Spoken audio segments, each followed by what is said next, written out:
हमारे राष्ट्रीय सचिव धीरज गुर्जर जी, सत्यनारायण पटेल जी, हमारे विधानमंडल दल के नेता आराधना मिश्र जी, नवनिर्वाचित विधायक विजय चौधरी जी, हमारे मीडिया विभाग के चेयरमैन आदरणीय नसीरुद्दीन सिद्दीकी जी, सेवा दल के अध्यक्ष डॉक्टर प्रमोद पांडे जी, हमारे संगठन सचिव अनिल यादव जी, मीडिया के संयोजक सिंह जी और विकास श्रीवास्तव जी, हमारे प्रवक्ता, सबका स्वागत है। सबसे पहले मैं आगे करूंगा विजय चौधरी जी से कि वे आदरणीय सचिव पार्लियामेंट का स्वागत है।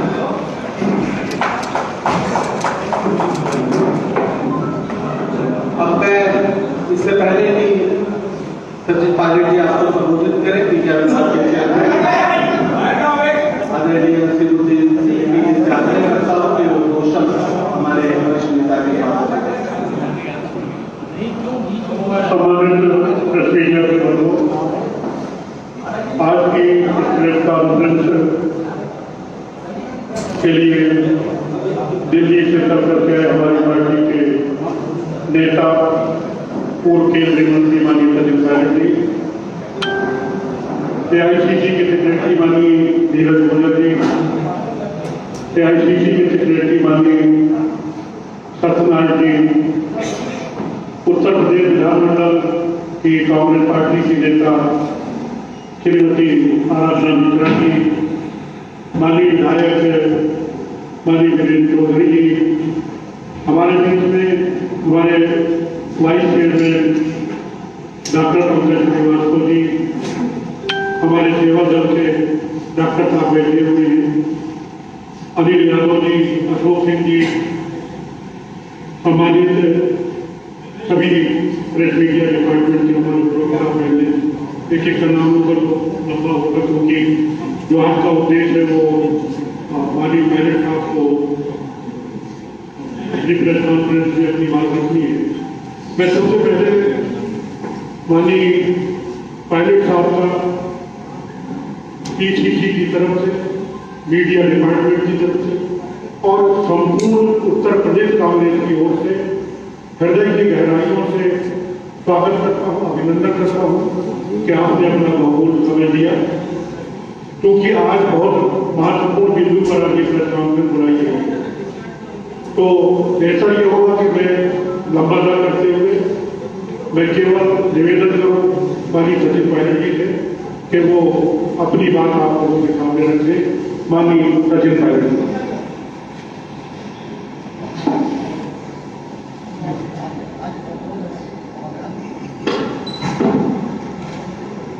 बहुत बहुत धन्यवाद सिद्दीकी साहब, धीरज जी, कुमार जी, वीरेंद्र जी, सभी साथी जो आज यहाँ आए हैं, आपका धन्यवाद करना चाहता हूँ। लखनऊ के प्रदेश कांग्रेस कमेटी के दफ्तर में आज मैं अखिल भारतीय कांग्रेस कमेटी की तरफ से चंद बातें आपके समक्ष रखूंगा। हम सब जानते हैं कि हाल ही में अनेक राज्यों में राज्यसभा के चुनाव हुए और जैसा कि आपको विदित है, राजस्थान से हमारे 3 उम्मीदवार जो मैदान में उतरे थे वो तीनों जीतकर राज्यसभा तक पहुंचे हैं। जहां जहां चुनाव हुए वहां पर भारतीय जनता पार्टी ने अपनी संख्या बल से ज्यादा उम्मीदवारों को उतारा, लेकिन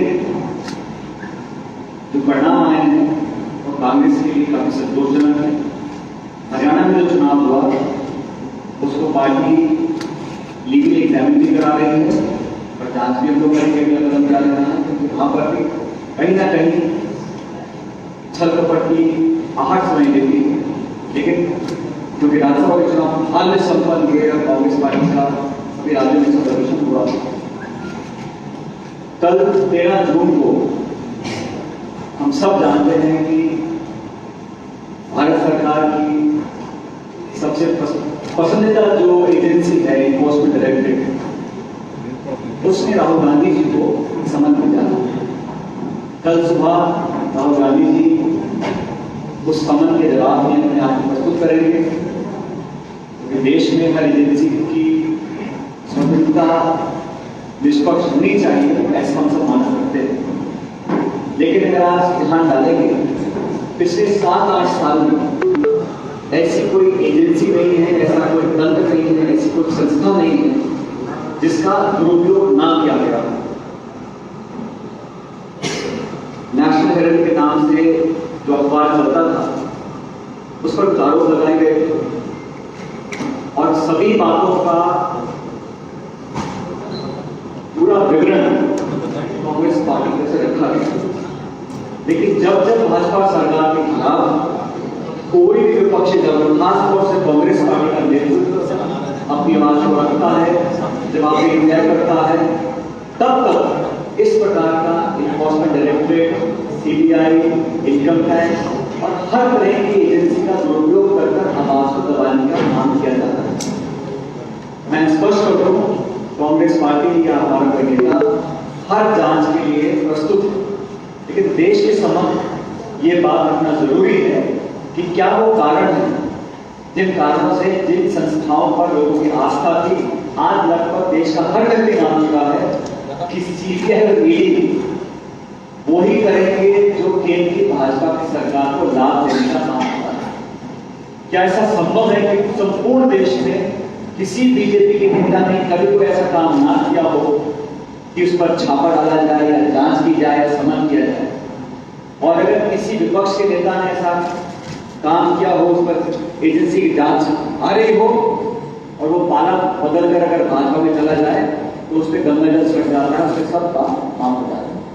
लेकिन सोनिया जी और राहुल जी को जिस प्रकार से समन किया गया है, ये स्पष्ट रूप से एक कोशिश है केंद्र सरकार की कि प्रमुख विपक्षी दल जो देश के अनेकों प्रांतों के भाजपा को चुनौती दे रहा है, उन नेताओं की आवाज को दबाने का काम करने जा रहे हैं। कल दिल्ली में राहुल जी के साथ सभी सांसद, हमारे कार्य समिति के सदस्य, प्रमुख नेता उनके साथ जाएंगे और आज 12 जून को देश की तमाम राजधानियों में हमारे कांग्रेस के नेता जा रहे हैं और जनता में आपके माध्यम से संदेश देना चाहते हैं कि चाहे वो कितनी भी कोशिश कर ले, आरोप लगा ले, उन पे केस दर्ज कर ले, समन कर ले, छापे डाल ले, जांच करवा ले, लेकिन हम लोग हमारी राजनीतिक जिम्मेदारी को निभाएंगे। एक सक्षम और एक प्रभावशाली विपक्ष जो हम लोग हैं, हम अपना कर्तव्य और का निर्वहन हमेशा करते रहेंगे। और ये बात भी सच है साथियों कि पिछले 6-7 सालों में अगर किसी व्यक्ति ने मोदी जी को, उनकी सरकार को, केंद्र की सरकार को सीधा राजनीतिक चुनौती दी है तो वो राहुल गांधी जी और प्रियंका गांधी जी। इसलिए जो क्षेत्रीय दल है उन पर शायद केंद्र सरकार का इतना फोकस नहीं रहेगा, लेकिन ईडी, सीबीआई, इनकम टैक्स का जो बहुत दुरुपयोग हो रहा है उसको देश भी देख रहा है और देश ये भी जानना चाहता है कि जब पूरे मुल्क में, पूरे हिंदुस्तान में इतने ज्वलंत मुद्दे हैं, महंगाई आसमान छू रही है, हर वर्ग आज परेशान है, किसान से लेकर छात्र, छोटा उद्योग से लेकर बड़े, हर वर्ग में आज असंतोष है, बेरोजगारी, महंगाई, हर चीज बढ़ रही है, जवाब देने को तैयार नहीं है। मुझे दुख इस बात का होता है कि जो सत्ता में लोग बैठे हैं वो झूठे मुंह आपके ये बोलते भी नहीं कि हम महंगाई कम करने की कोशिश करेंगे या रोजगार पैदा करने की कोशिश करेंगे। विवादित बयान देकर सुर्खियों में रहना, लोगों का ध्यान भटकाना, वोट ले लेना और फिर शासन का दुरुपयोग करना, ये लोकतंत्र के लिए कोई स्वस्थ परंपराएं नहीं है। इसलिए हम निंदा करते हैं जिस प्रकार से केंद्र सरकार ने अपनी सत्ता का दुरुपयोग किया है और लगातार करते चले जा रहे हैं। हर जगह हस्तक्षेप हो रहा है, चाहे वो निर्वाचन आयोग हो, चाहे वो जुडिशरी हो, चाहे ब्यूरोक्रेसी हो। इसलिए राहुल जी का कल जो समन आया है वो शुद्ध रूप से राजनीतिक है। हर कानूनी जवाब हम लोग पहले भी देते हैं, आज भी देंगे, लेकिन इस प्रकार का आरोप प्रत्यारोप कर षड्यंत्र पूर्वक भावना से नेताओं को प्रभावित कर डराने की जो कोशिश है वो पूरी तरह नाकाम रहेगी। कल पूरी कांग्रेस पार्टी नेताओं के साथ खड़ी रहेगी, अपनी बात को रखेंगे, लेकिन असली जो इस देश में अदालत है वो जनता की अदालत है। 130 करोड़ लोग देख रहे हैं कि कौन सच बोल रहा है, कौन झूठ बोल रहा है, कौन दुरुपयोग कर रहा है, कौन सत्ता का दुरुपयोग कर रहा है, एजेंसी का दुरुपयोग कर रहा है। इसलिए हम सब लोगों ने कल सत्याग्रह करने का एक प्रण लिया है और कल सुबह एआईसीसी जो कांग्रेस का मुख्यालय है नई दिल्ली में, वहां से ईडी दफ्तर तक हम लोग जाएंगे, सत्य के साथ खड़े रहेंगे, सत्याग्रह करेंगे। जांच से वो डरता नहीं है, जांच कराइए, लेकिन आप आरोप लगाकर खुद ही जज और जूरी बन जाएंगे और एक ऐसा भ्रम दुनिया में फैलाने की कोशिश करेंगे कि हमारे नेताओं ने कहीं गलत किया है। इस बात को मैं सिरे से नकारता हूँ और कल का जो दिन है बड़ा महत्वपूर्ण होगा। कल मैं समझता हूँ देश इस बात का साक्षी होगा कि कैसे कांग्रेस जो एक विपक्ष का सबसे प्रमुख दल उसकी आवाज को कुचलने का जो उन्होंने योजना बनाई थी उसको कैसे नाकाम करते हैं। हाल ही में भाजपा की एक पूर्व प्रवक्ता का स्टेटमेंट आप सबने देखा होगा और देश में जो माहौल बन रहा है उसको भी आप देख रहे हो। लेकिन सवाल ये होता है कि आज से 6-7 दिन पहले जो भयानक क्रम हुआ था नरसंहार का, कश्मीरी पंडितों को जो दिन दहाड़े मौत की घाट उतारा गया था, उस पूरे प्रवृत्ति को चर्चा नहीं कर रहा। लेकिन हम लोग सवाल पूछना चाहते हैं, जो केंद्र की सरकार है, जो कश्मीर के वहां पर शासन चला रहे हैं, जवाबदेही तय करनी पड़ेगी। और हमेशा मंदिर और मस्जिद, हिंदू और मुसलमान, जाति, धर्म, भाषा, इन बातों पर सवाल होकर आप कब तक वोट लेते रहेंगे? 8 साल हो गए। आज फिर केंद्र सरकार से पूछो महंगाई क्यों बढ़ गई, तो मनमोहन सिंह जी को दोष देंगे, सोनिया गांधी को देंगे, यूपीए को देंगे, रूस को देंगे, यूक्रेन को देंगे, लेकिन खुद की जवाबदेही को तय नहीं करते। इसलिए हर मुद्दे पर इस सरकार विफल रही है। हाँ, भ्रम फैलाने में, वायुमंडल बनाने में, इश्तिहार छापने में, अखबार में फोटो छपवाने में, भाषण देने में, वादे करने में ये पीछे नहीं है। लेकिन देश कब तक इसको सहन करता रहेगा, ये देखने वाली बात है। जहां तक कांग्रेस पार्टी की बात है, हम सदन के अंदर और सदन के बाहर प्रमुखता से अपनी आवाज को रखेंगे। हम जमने वाले हैं, ना हम पीछे हटने वाले हैं। हम हर मुकाबले का सामना करेंगे और सत्य की जीत होगी, इस बात पर मुझे पूरा विश्वास है। सचिन जी, अभी कुछ ही देर पहले जो है केशव प्रसाद मौर्य ने कृषि करके आरोप लगाया है कि 76% जो शेयर है नेशनल राष्ट्रीय वो राहुल गांधी और सोनिया गांधी के नाम पर है। लगभग 2000 करोड़ की संपत्ति अर्जित की है। सरासर वो गलत बोल रहे हैं, या तो उनको जानकारी है नहीं या जानबूझ के झूठ बोल रहे हैं। यहाँ पे मेरी जानकारी है, जो भी कंपनी का ट्रांजेक्शन हुआ था वो सार्वजनिक है और एक नॉन प्रॉफिट कंपनी ने जिस अखबार ने देश की आजादी में भूमिका निभाई है, उस अखबार में अगर आपत्ति आ रही है या आर्थिक दब रहा है, वो उसके एम्प्लॉयज को वीआरएस देना है या उनके बैंक का लोन चुकाना है। और कांग्रेस पार्टी जिसने इस पूरे आंदोलन में एक भूमिका निभाई थी, उससे संबंधित एक अखबार है, उनके कर्मचारियों को, उनके लोगों को, उस कंपनी को अगर डूबने से बचाता है और एक नॉन प्रॉफिट एंटिटी के अंदर कोई काम करता है, मैं इसको गलत नहीं मानता हूँ। लेकिन इस पर्दे के पीछे इस प्रकरण को लेकर आप किसी को आरोपी करें। राहुल गांधी खुद बोल चुके हैं, एक नए पैसे का लेन देन हुआ नहीं है। हमारा अखबार था, हमारी पार्टी थी और जो भी हुआ कानूनी दायरे में हुआ। और वैसे भी मामला कोर्ट में, ये मामला जांच हो रही है इसकी। लेकिन इस एजेंसी का दुरुपयोग करके एक छवि बनाने की कोशिश की जा रही है कि हमारे नेताओं में कहीं कोई आरोपी है, किसने कुछ गलत किया है। मैं उस बात को सीधे से निकालता हूं। पर वो कह भी रहे हैं कि जांच से डर नहीं रहा, जांच से कोई डर नहीं रहा, जांच से कोई डर नहीं रहा, जांच तो हो रही है। लेकिन जिस प्रकार से 6-7 साल के बाद इसको दोबारा पुनर्जीवित करने का काम किया गया, उसमें राजनीतिक खूब आने लगे। आप जब सत्याग्रह की बात करते हो, सचिन जी, जब जैसे आप सत्याग्रह की बात करते हैं और आप ये भी कहते हैं कि हाँ जांच में हम सहयोग करेंगे, तो कल तो सत्याग्रह होगा, आप पैदल वहां तक जाएंगे, तो इसको ऐसे नहीं देख सकते हैं कि हाँ भाई जांच में कुछ रुकावट या पॉलिटिकल प्रेशर बनाने की भी तैयारी कर रहे हैं? बिल्कुल भी नहीं, क्योंकि जांच की एजेंसी कर रही है। हम तो एजेंसी के ऊपर जो राजनीतिक दबाव है उसको बेनकाब करना चाहते हैं। एजेंसी तो सरकार की पार्टी की, लेकिन जो पॉलिटिकल प्रेशर है वो सर्वोच्च है, सबको मालूम है। 8 साल से आप भी जानते हैं, जानता हूँ, लखनऊ, दिल्ली से हमेशा एजेंसीज ने पॉलिटिकल प्रेशर में काम किया है। और हम जनता को दिखाना चाहते हैं कि विपक्ष चुप नहीं बैठेगा। अगर दुरुपयोग करेंगे, आज जांच में जाना दिक्कत नहीं, लेकिन जांच अगर एक राजनीतिक साजिश की जा रही है, उसका विरोध हम करना चाहते हैं। और हम समझते हैं लोकतंत्र हमारा अधिकार है, अपनी बात को रखें, जनता जज करेगी हम सभी। कल अगर कुछ ऐसा होता है कि वहाँ कानून व्यवस्था बिगड़ती है, आप लोग जाएंगे पुलिस रोके, ऐसा? ये महात्मा गांधी की पार्टी है, हम उसका त्याग व्यक्त कर रहे हैं। शांतिपूर्वक की बात को रखेंगे। उड़दंग मचाना, अफरा तफरी मचाना या कानून को हाथ में लेने का काम कांग्रेस ने पहले कभी किया है ना। जैसे अब जब यूपीए 1, 2 थी तब भी सीबीआई के बारे में ये कहा जाता था कि वो पिंजरे में बंद होते जैसी स्थिति, तो ऐसा नहीं सरकारों में भी दुरुपयोग हुआ एजेंसी से। जब यूपीए की सरकार थी और अगर आरोप भी लगता था तो सोनिया जी सुनिश्चित करती थी कि वो मंत्री अपना इस्तीफा दे दें।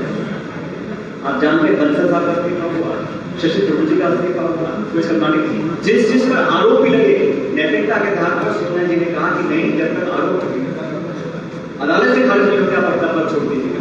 मुझे बताइए ना, 8 साल हो गए, कितने आरोप लगे मंत्रियों के ऊपर उत्तर प्रदेश दिल्ली में? किस नेता ने पद छोड़ा?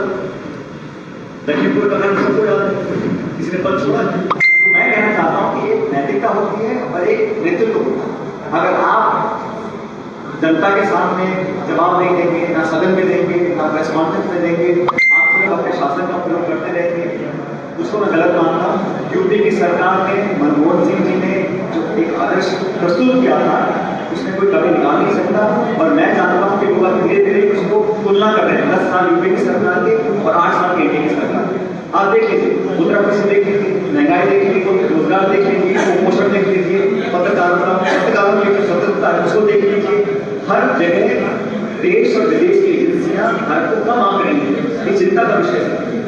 सचिन जी, अभी आपने जिक्र किया भाजपा प्रवक्ता के बयान का, जिस तरह से लगातार 2 हफ्ते से हम देख रहे हैं, पहले उत्तर प्रदेश में हिंसक घटनाएं हुई और पूरे देश के कई राज्यों में, क्या कहेंगे इसे लेकर, कहाँ पर दिक्कत आ रही है, क्यों इस तरह की घटनाएं रिलीज हो रही है? मैं इस बात को मानता हूँ कि कोई भी व्यक्ति हो, कोई संस्था हो, कोई संगठन हो, कोई सरकार, कोई पार्टी हो, किसी भी व्यक्ति को देश के कानून को हाथ में लेने का अधिकार नहीं है। किसी मदद का व्यक्ति हो, किसी पृष्ठभूमि का हो, कानून को भी हाथ में नहीं ले सकता। लेकिन हमें ऐसा लगता है कि कहीं ना कहीं जो कमियां छुपाने के लिए इस प्रकार की चीजों को ज्यादा प्रकाश डाला जाता है ताकि लोगों का दिमाग और ध्यान इससे केंद्रित रहे। अब नींबू बिक रहा है 2,000 रुपए किलो, गैस का सिलेंडर 1100 रुपए हो गया, पेट्रोल 125 रुपए हो गया, उस पर चर्चा ना हो, उस पर संवाद ना हो, उस पर सवाल न पूछा जाए। इसीलिए इस प्रकार के जो डिबेट करने वाले होते हैं उस पर ज्यादा प्रकाश और फोकस रहता है भाजपा की सरकार का। और जो विवादित बयान दिया गया वो प्रवक्ता ने, देश के लोग विपक्ष का विरोध करता और केंद्र की सरकार भाजपा उस विरोध के बाद कदम उठाती, मैं समझता हूँ वो एक लोकतंत्र में उसको लोग अप्रिशिएट कर सकते हैं। लेकिन आप विपक्ष की सुनेंगे नहीं, आप देश की सुनेंगे नहीं। जब विदेशों में इसका विरोध हुआ, अंतर्राष्ट्रीय दबाव आया, तब जाके आपकी कार्रवाई करें। पहले सिर्फ पद से हटाया, फिर 2 दिन बाद जाके आपकी नीति खुली और दबाव आया, फिर आपको कोई केस रजिस्टर करा। तो ये जो काम हो रहा है ये शुद्ध रूप से दबाव नहीं दे रहा है। लेकिन मुझे खुशी होगी हमारी सरकार अगर विपक्ष या देश के लोगों के दबाव में इस काम को करती है। आज लोग अगर हाथ में, तो मैं समझता हूँ जो बोला गया, महिला ने बोला वो ऐसे नहीं बोला, वो कहीं ना कहीं जिन्होंने कहा ना प्रश्न के हाल चले थे, दूसरे लोगों ने ध्यान देखा, कितने लोगों का वो महासड़कों के ऊपर वो सब चर्चाओं को साइडलाइन करने के लिए कुछ ना कुछ सबको भाजपा छोड़ती रहती है, शायद वो साजिश कर पा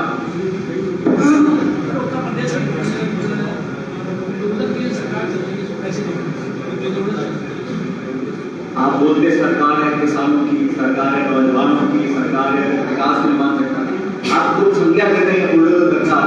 आपको अपने आप से पूछिए कि अगर सरकार को बुलडोजर की सरकार होगी तो कैसे चलेगी। लेकिन ये जो आक्रामक राजनीति है, ये अपना सीना चौड़ा कर दिखाना और बल प्रयोग कर लोगों के अंदर हमला पैदा करना, ये कोई लॉन्ग टर्म सरकारी पार्टी के लिए नहीं हो सकती। सरकार चलती है कानून से, शासन से, बाधा निर्माने से, लोगों का कल्याण करने और लोगों की भावनाओं को हमेशा उत्तेजित रखते हैं। इस प्रकार की राजनीति हो रही है, सब देख रहे हैं इस बात को। लेकिन मैं मानता हूँ कि सरकार की अगर कानून तोड़ने का अधिकार किसी व्यक्ति को नहीं है तो सरकार को भी नहीं, कानून सब पे लागू होता है। इसलिए ये जो उत्तर प्रदेश के बाकी राज्यों में देख रहे हैं, ये एक भविष्य के लिए बहुत अच्छे संकेत नहीं है।